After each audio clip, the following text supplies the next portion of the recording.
ఇక మహబూబ్ నగర్ జిల్లాకు సంబంధించిన డీటెయిల్స్ అందించడానికి మా ప్రతినిధి శివ లైవ్ లో జాయిన్ అవుతున్నారు.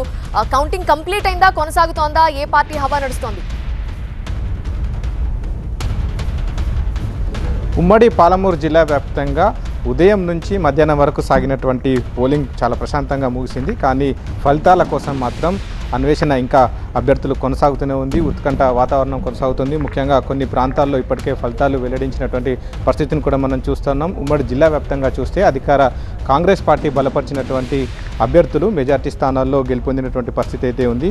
మొత్తం ఇవాళ మొదటి దశలో 492 గ్రామ పంచాయతీ సర్పంచ్ స్థానాలకు ఎన్నికలు జరిగాయి. అయితే మహబూబ్నగర్ జిల్లా వ్యాప్తంగా చూస్తే మాత్రం 129 స్థానాలకు ఎన్నికలు జరగగా ఇప్పటి వరకు వచ్చినటువంటి ఫలితాలను చూస్తే కాంగ్రెస్ 43 స్థానాలు, అలాగే బీఆర్ఎస్ 37 స్థానాలు గెలిచినటువంటి పరిస్థితి ఉంది. ఇక అలాగే వనపర్తి జిల్లాకు సంబంధించి అయితే ఇటు కాంగ్రెస్ అలాగే బీజేపీ బలపరిచినటువంటి బీఆర్ఎస్ సంబంధించినటువంటి బలపరిచినటువంటి అభ్యర్థుల మధ్య హోరాహోరీ పోటీ నడుస్తూ ఉంది. ఇక జోగులాంబ గద్వాల జిల్లాకు సంబంధించినటువంటి గట్టు మండలం గంగిమాన్ దొడ్డిలో ఒక ఉత్కంఠభరితమైనటువంటి ఫలితాలు అయితే చోటు చేసుకుంది. ఒక్క ఓటు తేడాతో అభ్యర్థి గెలుపొందడంతో దానికి సంబంధించి రీకౌంటింగ్ ప్రక్రియ కొనసాగించాలని ఇటు పెద్ద ఎత్తున ఆందోళన కూడా కొనసాగుతున్నటువంటి పరిస్థితి ఉంది. అయితే రికౌంటింగ్ అయితే అధికారులు ససేమిరా అంటున్న నేపథ్యంలో ఇటు ఎవరైతే ఓటమి చెందినటువంటి అభ్యర్థులు అయితే మాత్రం దానికి సంబంధించి నిరసన కార్యక్రమం అయితే కొనసాగుతుంది. అలాగే జడ్చెల్ల ఎమ్మెల్యే అనిరుద్ రెడ్డి స్వగ్రామంలో ఇటు బీజేపీ బలపరిచినటువంటి అభ్యర్థి పాగా వేసినటువంటి పరిస్థితి అయితే ఉంది. ఇవాళ ఉదయమే ఇటు ఎమ్మెల్యే అనిరుద్ రెడ్డి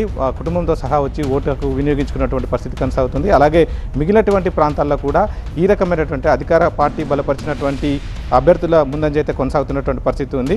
ఇక అటు వికారాబాద్ జిల్లాకు సంబంధించి కొడంగల్ నియోజకవర్గంలో కాజా అహ్మద్పల్లికి సంబంధించి ఓడిపోయినటువంటి అభ్యర్థి ఆత్మహత్యయత్నం అనేది కొంత విషాదం నింపినటువంటి పరిస్థితి ఉంది. అయితే ఆమె పురుగుల మందు తాగి ఆత్మహత్యయత్నం చేసుకోవడంతో వెంటనే కుటుంబ సభ్యులు ఆసుపత్రికి తరలించారు. ప్రస్తుతం ఆమె చికిత్స పొందుతున్నటువంటి పరిస్థితి అయితే ఉంది. అయితే మిగిలినటువంటి మేజర్ గ్రామ పంచాయతీలకు సంబంధించి ఎన్నికల కౌంటింగ్ అనేది కొనసాగుతుంది. దానికి సంబంధించి అభ్యర్థులంతా కూడా ఉత్కంఠగా ఎదురు చూస్తున్నటువంటి పరిస్థితి అయితే ఇక్కడ ఉంది.